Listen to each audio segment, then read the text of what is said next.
Okay, we are live and we have the pleasure and the honor to have with us the one and only Jeffrey Sachs, Director for the Center of Sustainable Development. Mr. Sachs, thank you once again for joining us on another live stream. It is a pleasure to have you here with us. Great to be with you guys. Thank you. Fantastic. We have about 30 minutes for this live stream. So I'm just going to say a quick hello to everybody that is watching us. A hello to all of our fantastic moderators. And I'm going to pass it over to Alexander and to Jeffrey so we can get into the discussion. There is a lot to talk about. Alexander, Jeffrey, let's get going. Absolutely, but I think since we only have a limited amount of time, I think the thing to do is to ask our guest to discuss the topics that he wants. We've had an enormous amount of information about Nord Stream, but we've also had other things happening too. And I think rather than have an introduction from me, let's throw in Jeffrey. So your thoughts about where we are and what's happening and those sorts of things. Yeah, why don't we start with Cy Hirsch and his Substack posting a couple of days ago. It wasn't a shock, but he filled in lots of interesting bits of this story. I waited, and not surprisingly, in vain for some reaction from the U.S. media. I didn't see a word. I may have missed it from the New York Times, from the Washington Post, from places where a lot of people look to get some information. So no mention of it. But basically, Seymour Hersh, who is the greatest investigative reporter of my lifetime and has uncovered countless stories, seemingly got some good sources to talk and explained how the U.S. blew up Nord Stream and gave a lot of interesting information. What's notable for me, aside from the complete silence in the United States about this, is first, I haven't seen anybody other than small possible corrections here or there go after the main story, and the kind of flat denial from the White House and from the CIA is hardly convincing or informative, or the flat denial from the government of Norway doesn't mean anything. Nobody went after the substance. A lot of people went after Hirsch, but that is par for the course and also meaningless. So I would say that the story is passing muster. It certainly makes sense to me. It has full credibility. It confirms more or less what I believe from the first moment, that of course the U.S. did it. Who else? And that it was a terrible thing to do. Now, what's interesting, I think, for us is to watch really what happens in Germany after this. This is the only place where I think this story is of real direct political interest enough that it can stir something. Because after all, the U.S. blew up a critical piece of infrastructure, absolutely critical for the German economy. It's a little weird that Germany's main ally directly contributed to the destruction of German economic well-being. And at least some Bundestag members on the left and the right outside of this coalition are asking, well, you got to tell us at this point. And I don't expect that to go away. So that's what I take away to be the main interesting follow-up is, what does this mean inside Germany? And will it have political legs? And my guess is that it will, that you can't just make this go away.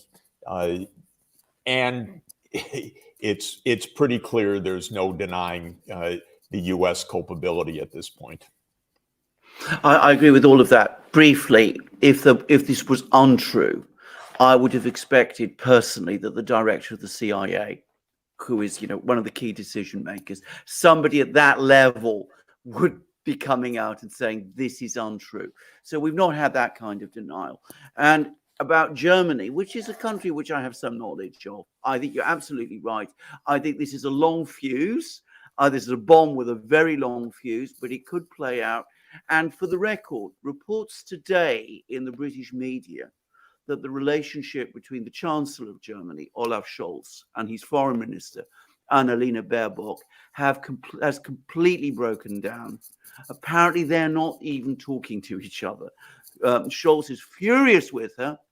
They're careful not to mention Nord Stream, and I'm not suggesting anything. I'm not suggesting Baerbock was in any way involved in that.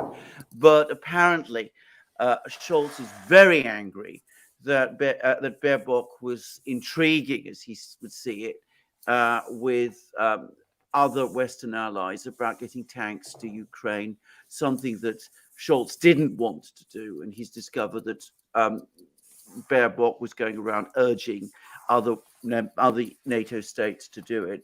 And I mean, there's already tensions there, and I suspect this is going to increase those tensions even more. Anyone not speaking with Baerbock is a friend of mine. That's all I can say. Unbelievable, the complete and total collapse of German diplomacy, and her militarism is beyond any boundaries and any sense of Germany's real interest. So I think the sooner the better. There is a split between them. Absolutely, this is good for the world. You sense, although obviously Scholz is very wobbly and maybe without the capacity to draw a real line, he is pretty clearly reluctant on what is this escalatory moment right now, and that's good. She is clearly the opposite, and that is a danger. And what is interesting about Hirsch's story, of course, is he exactly explained who the small group that runs U.S. policy really is. Not that it's a surprise, but Blinken, Nuland, Sullivan, and Biden. These are the four neoconservatives in charge. It's interesting to me. I had some outreach with the congressional people. Let's just say they said it's impossible, this story, it's false. I wrote back, I said, well, I think it's true. It makes perfect sense. I explained some things. No, it can't be true. I said, no, it actually really is. No, I would have known. And I said, they're lying to you.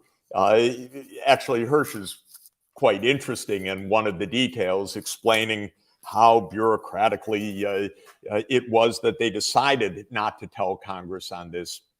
But what's interesting from the U.S. point of view, we have a Republican-led lower house right now. They could take interest in this. They could ask the question, who in Congress was informed about this? My guess is, from what I can see, the answer is nobody, actually. Not only from what Hirsch says, but even from the interactions that I'm having. If that's the case, first, it wouldn't be a surprise. This is a typical CIA operation. But it also could, even strangely enough, in the neocon heart of the empire, have implications, because there is an opposition-led House right now. And that could matter, actually, when I come to think about it. I mean, what I would simply say about that is this. I mean, many people in Congress may support, the war with Ukraine. They might want escalation. But I can't believe that they will be happy to have been completely kept out of the loop. I mean, these people, that's not, unless American Congress people are completely different from politicians and MPs and members of parliament in other countries. This goes so much against their prerogatives, I would have thought, that, whatever feelings they might have about the war, I can't imagine that they would like this. I think you're right. I wrote back in one communication, "You've been lied to," and I did not hear a response. No, I haven't. I think I heard somebody thinking about that reality on the other side from the silence that followed. I think this was pretty brazen. I don't think Jake Sullivan's the most talented of all senior players in the administration, and I think he cooked this up, and I think he kept Congress out of the loop, and I think there will be some questions raised. Anyway, let's not focus too much on this because we can discuss all this forever. But I mean, it's part of. I mean, all this issue is part of a bigger, larger sort of story, and we discussed that in our previous program, and the fact that we're drifting ever deeper into a confrontation now with the Russians. We don't seem to be able to get off this escalator. I mean, are you worried about this? I mean, are people in the United States worried about this? Are the forces now coming forward, speaking out against it? I sense there are, actually. I think that you're starting to see some pushback. But what is your feeling? Well, look, once every couple of months, we have at least an opinion survey. It's just about the only time that there's actually some sense of where the public is on this. And the answer is that on the Republican side of the rank and file in the country, there's opposition to the war. There's a feeling that the U.S. has already done too much. There's certainly no groundswell of support for any further escalation. On the Democratic side, I think there's basically division because Democrats follow their president. The president says we should do it, but people are very uneasy about it. What is overwhelmingly the case, though, not surprisingly, is none of this depends on public opinion in its motivation. This is not coming from a groundswell of public support for Ukraine or anything like that. No one's asking the public anything about this. Of course, if the public will turns against it, that will have some effect in Congress, modest as it is. The fact that the Republican base doesn't want more, and the fact that one of the two houses in the U.S.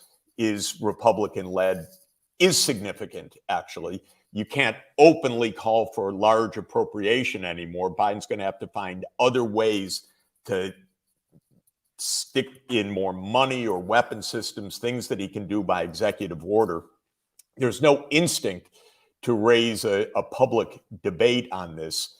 Now, what's happening in the senior reaches of politics? Of course, we know there that there's a heated debate between sensible people, starting with the chairman of the Joint Chiefs of Staff, General Milley, who says this is the moment where we can stop what is right now on a losing path and get something, versus the hardliners who are not only ideologically dug in, but now politically in a deep hole, obviously. And that starts with the president, but especially a foreign policy team that he hired. As you've been rightly referring to, this RAND study is quite interesting.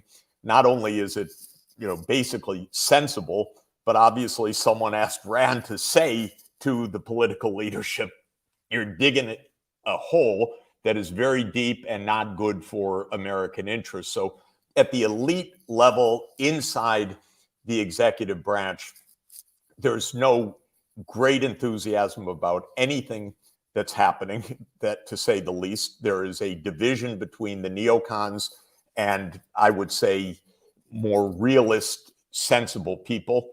Congress, I think we have learned, is pretty much out of the loop on this right now. But, as I've just said, the Republicans in both chambers are not going to be enthusiastic. This is definitely a period of rapidly diminishing support and interest, and I give it a few more months to play out. Of course, a lot will depend on the battlefield and all of this desperate attempt by Britain or by Zelensky and others to maximally commit Western advanced weapon systems and the rest as fast as they can is the game right now.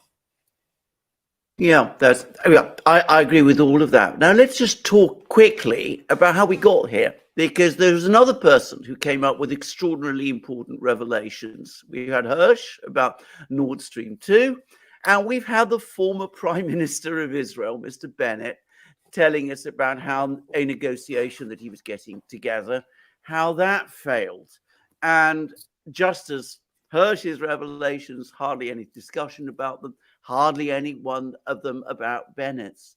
This was an avoidable war, or so it seems to me. It was avoidable before it started.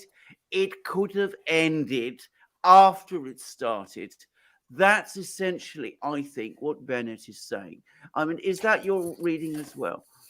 It's extraordinary. I mean, it's just weird and fun to watch this guy because he's a little odd and he carries on for several hours. So it's kind of an interesting interview to watch. But every word he said comported exactly with what I had heard step by step from Turkish mediators, from others that were involved. And what I knew from last March and April, and speaking with senior Russian officials, speaking with senior Turkish officials, speaking with others, and you know it very well, the negotiations for ending the conflict were actually well advanced in March 2022. And in fact, the impetus came, and I think I buy the argument fully that from the beginning, this was a war over political specific issues. This was a war over NATO enlargement, Ukraine's neutrality, the state of the Donbass and Minsk II agreement, the state of Crimea, what to do about those. It was specific. What Putin put on the table at the end of 2021 was, in my view, completely negotiable, rather sensible in important ways. I called the White House at the end of 2021, I think, as I've mentioned to you, and said, negotiate. It's, what's on the table makes perfect sense. NATO neutrality is not a concession. It's a desirability from all points of view. Keep the two sides apart. It's not something that you're conceding at great cost. It's something that we want to do. Anyway, of course, they refused. It's not right to say the war started on February 24th. The war was already in its 8th year by February 24th, 2022, but the war escalated on February 24th, 2022. And it's pretty clear from all accounts that I've heard, and I find quite credible, that the Russian strategy was that the initial incursion was to force Ukraine quickly to concessions and the negotiating table. And it worked, actually, because Zelensky, within a few days, said, we don't have to join NATO. We could have neutrality. We need security guarantees and so forth. What I've had explained to me at length, and there's nothing shocking, is that what Zelensky said was received favorably on the Russian side. And President Putin said, okay, these are a basis of negotiation, and actual work began on drafting documents, just what Bennett says. So all of it that Bennett said comports with exactly the step-by-steps that I had heard spelled out at some length. Now, what happened was that these negotiations were proceeding actually quite well and quite quickly. And by mid-March, there were, in the Financial Times and other places, positive reports from all three of the involved parties, by the Turkish mediators, by the Ukrainian officials, and by senior Russian officials. So you were hearing it from all of the parties that were engaged in this. And then, of course, it stopped. And when I tried to understand why it stopped, I was told by absolutely credible sources that one day the Ukrainians showed up and said, we're putting a pause on negotiations. It was just a one side that said, okay, we're stopping negotiations. And I never learned exactly what the underlying nature of that was, but it was pretty clear it came from one side, and it was pretty clear to me that it came from the U.S. because these were exactly the days that Biden had come to Brussels, come to NATO, gave his incredible speech in Warsaw, saying, this man cannot stay in power and so forth. And when Lloyd Austin said that our aim is to weaken Russia, the U.S. objectives were quite clear. And obviously, from one day to the next, I think it's right to say Ukraine backed away from the negotiations. Just a footnote on this. I've never believed that Boris Johnson played more than a bit role in this because his arrival in April was after the fact, from what I can see.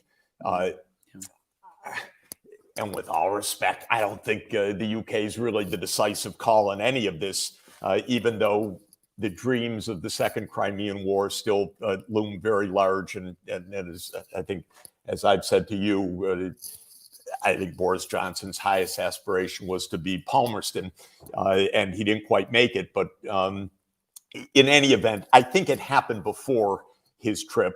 I think the U.S. was pretty clear. But what's fascinating about Bennett is he faced exactly this. Interestingly, Bennett said, I was nothing but a mediator or nothing but a transmitter. I checked every day with the White House. I checked every day with Germany, with France. I think he said with Britain also. But in any event, he said we were in, seventh or eighth, the draft of the document. And then they turned it down, meaning the United States. And so I think it just ended one day with somebody getting it in their heads. We can do better than this. We don't want this no NATO enlargement on the table. We don't need that. We'll bleed Russia. We'll do whatever, as was then stated publicly by Biden and Austin in future days. But fascinating that he said it so clearly. Of course, not surprisingly, he started to walk it back within hours because in our world, the truth is not allowed to hang out there for more than a few hours at a time before it gets completely smothered. And if you make a mistake like Bennett did, a mistake in quotation marks of uttering the truth for a moment, you'll hear about it from all your friends. And so he started a bit to walk it back. But I think what he said was very, very clear, very straightforward, because the interview was a kind of very jocular and straightforward account of things, and very sobering. And what is sobering for me about both of these stories is they are completely uncovered and non-discussed in the US, which means that there is no possible public debate or informed public opinion on any of this inside, because the whole idea is you insulate the small war party from any public understanding or awareness. And the big official media play that game.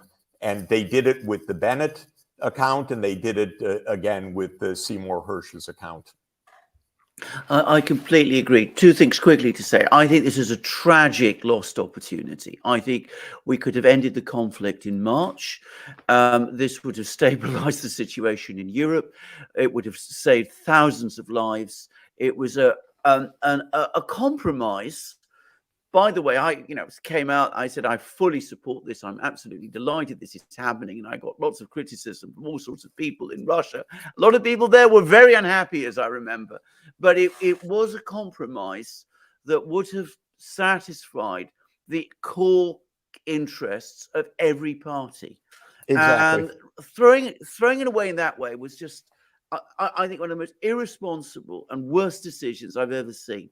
The second, and it's a point, this is a point I'm perhaps harping on all the time, is that when decision making is made in this very conspiratorial way by small groups of people who are clearly not consulting or keeping others informed and are trying to keep their decisions secret all the time, that makes for bad policy, because it means that within this hermetic group at the center who are making these decisions, they're not being presented with criticisms or alternatives. And that is a very dangerous thing, because they're not hearing the sort of things that might cause them to break and slow down. I think there are two things that I would add to that. One is this war absolutely, or this invasion or whatever, absolutely could have been avoided in December 2021.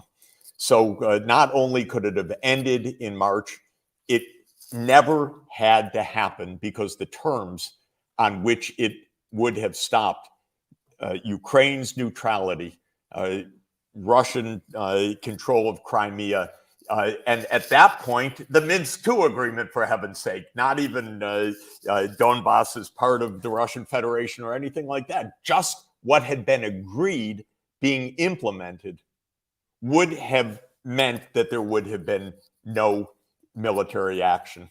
But the U.S. just turned it down, or not the U.S., the White House turned it down.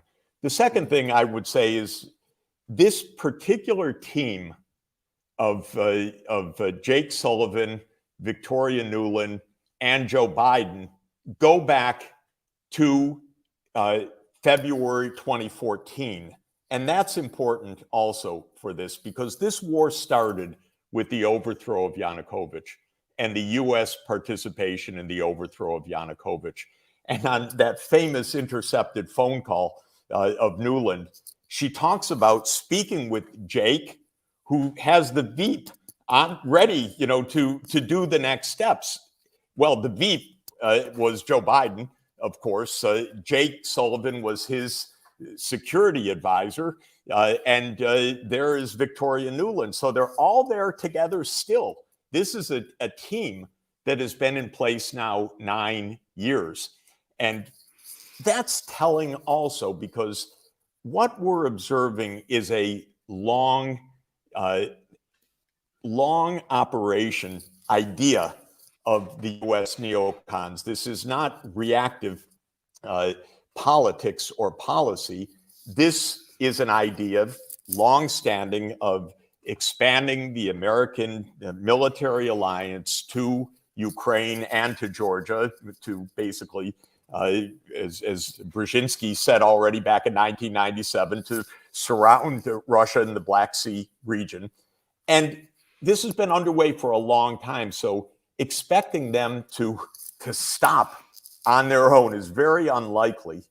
But as you say, if more voices are part of this, if the American public had some understanding, some just glimmer of understanding of what's really going on, because someone was telling them some background to this, even if the chairman of the Joint Chiefs of Staff had a hearing in Congress and in the public, rather than being shut down by Victoria Nuland the day after he says it's the time for negotiation, we might actually get somewhere, and Ukraine might be saved, rather than being the victim of this war that happens to take place on Ukrainian territory. But this isn't saving Ukraine. This is destroying Ukraine. That's the tragedy of it. Absolutely. Can I just say also, an obsessive pursuit of this policy by this small group of people, which it's utterly destructive of Ukraine. It's disastrous for Europe, And it's bad ultimately for the United States. This is what the Rand Corporation says. Jeffrey Sachs, we're almost up to our time. Do you want to just finish with one last word? Oh, well, I'd like to finish with negotiations, and so we can get on to some other topics. But in the meantime, thanks for the chance to kick these new topics around with you, and I'll be listening to both of you today and every day. So really appreciate being with you.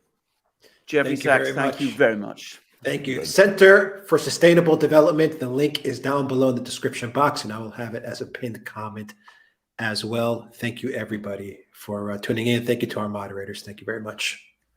Take care, everybody.